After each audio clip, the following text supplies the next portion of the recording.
Silence does not mean shutting your mouth silence. What is being referred to as silence or nishabd? One cannot do this. One can become this. See if you can articulate the same things that you're saying with half the number of words. Suddenly you will become extremely conscious of everything.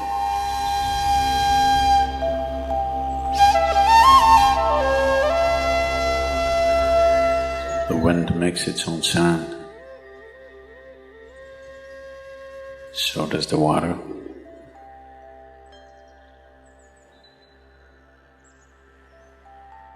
So does the earth.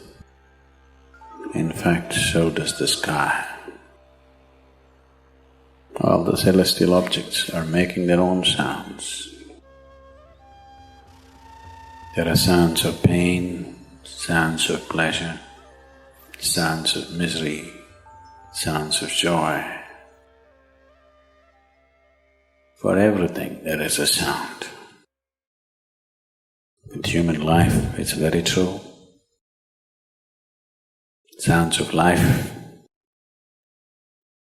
and there are sounds of death, and there are even sounds of silence.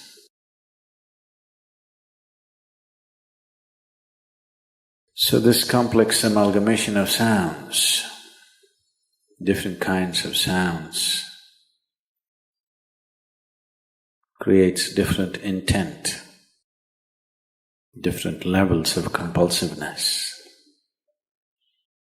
different levels of bondage, and different possibilities of entanglement.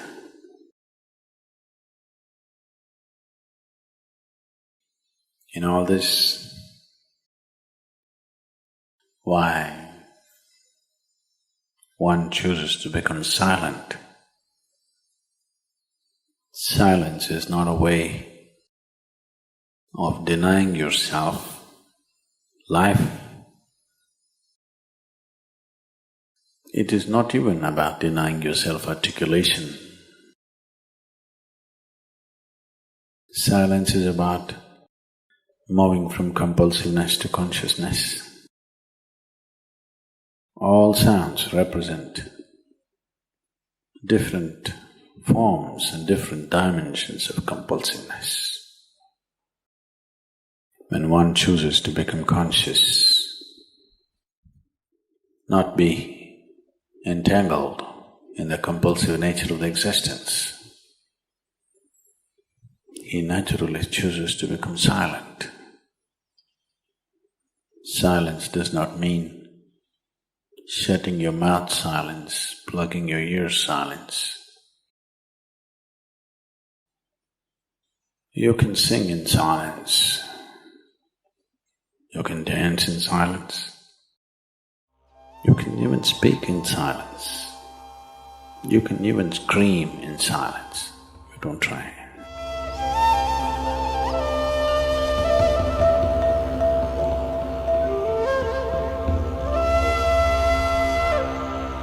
That does not mean when everybody is silent you scream. That is not screaming in silence.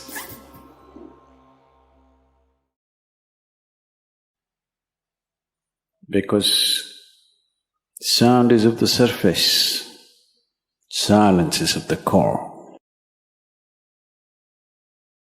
It is only the surface which makes the sound. See, now the water is hitting the surface and making the sound. Deep down, there is no sound. That is so with life. On the surface, it is a very complex mesh of sounds, a maze of sounds happening. But at the core, there is no sound. There is no word for no sound in English language. We call it nishabd. That means absence of sound, a total absence of sound. Absence of sound means absence of reverberation. Absence of reverberation means absence of life. Absence of life means absence of creation. Absence of creation means absence of the Creator too. So a space which is beyond creation and Creator, a dimension which is beyond life and death, that is what is being referred to as silence or nishabd.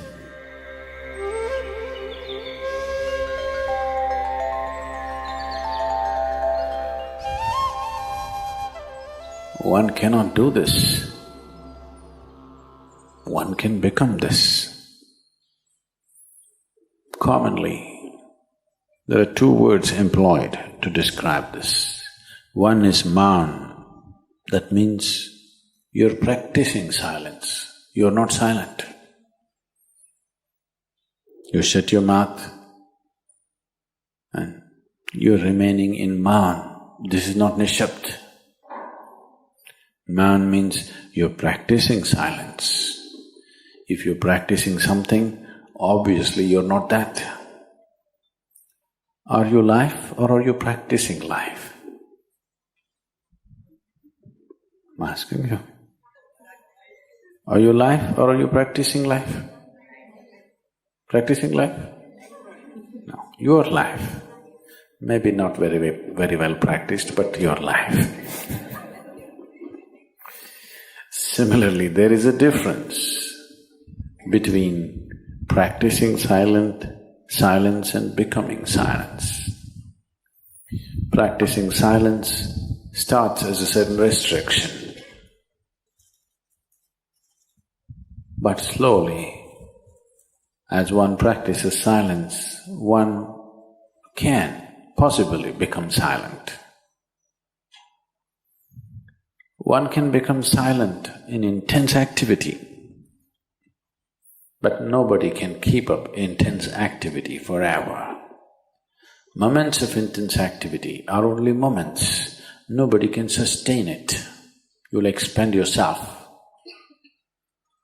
Only if you can achieve it in inactivity, it is sustainable. If something is possible only in intense activity, it is never sustainable. In a very intense and ecstatic moment of singing, somebody may become or taste a moment of silence. But how long can you keep it up? Your throat will tear. And your neighbors may kill you.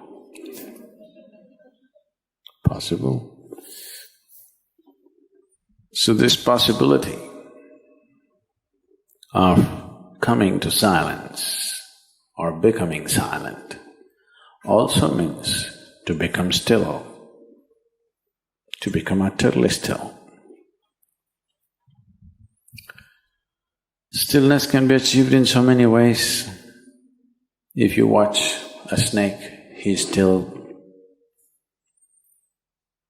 If you watch a tiger which is on a hunt, absolutely still, charged but still. These are all different dimensions of stillness practiced for survival. If a snake moves too often, he'll get killed. If a tiger does not know how to be still, he'll never get his food. These are all acts of survival. A human being, for survival, he has to be active. Only when his vision falls upon something which is beyond survival, then he will think of stillness.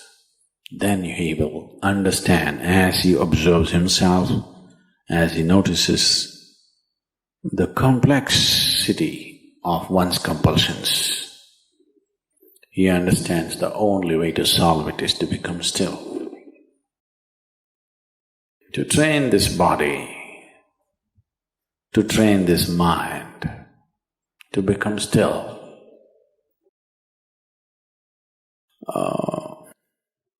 Takes some effort.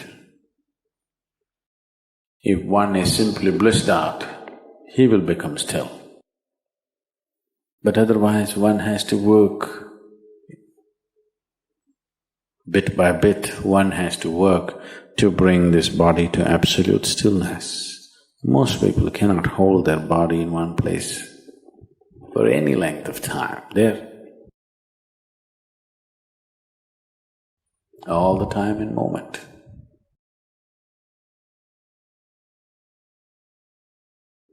As it is said, a man is ill only because he does not know how to be still. Because in stillness, you're in touch with a dimension way beyond creation. Once one is in touch with that, there is no such thing as illness. If I sit here and the body rots and falls down, still there is no illness, it's just there. Because in fact, when one becomes utterly still, he may not be able to hold on to the body unless he learns the tricks, the mechanism of the body. So why should I become still? Will I lose my body? Anyway, you will lose your body. When the time to lose your body comes, if you want to lose it gracefully, then you must know at least a little bit of stillness. If you want to put your body down like you can put this piece of cloth down, with the same ease, with the same gracefulness, then you need to have some stillness in you. Otherwise, you and your body, you have to be torn apart, which is an ugly thing to do. When you're being torn away from your body, it is an ugly and painful thing to do, unless you can keep it down. There's no grace in life. So if one has to attain to that grace, at least a certain amount of stillness has to enter your life.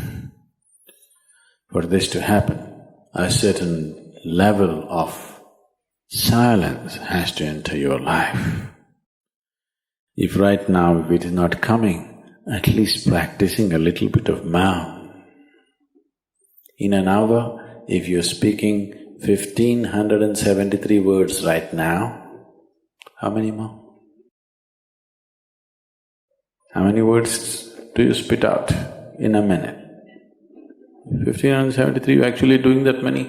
I thought that's impossible. Okay, I believe you. So whatever number you're doing, see if you can articulate the same things that you're saying with half the number of words. Suddenly you will become extremely conscious of everything. Right now, our oral diarrhea is happening. If you're doing 1573, it's diarrhea, okay. Now, if you have to hold back half the words and still say the same things, now you have to be very conscious, otherwise you cannot say it. Just try this and see. Tomorrow, one day. In an hour, normally what number of words you utter, make it half. Don't curtail your activity, still say the same things. But with half the words, how wonderful the whole world will feel, you know.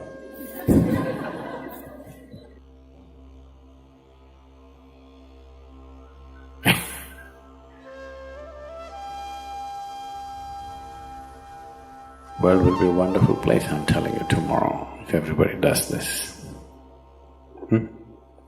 Many marriages will be saved.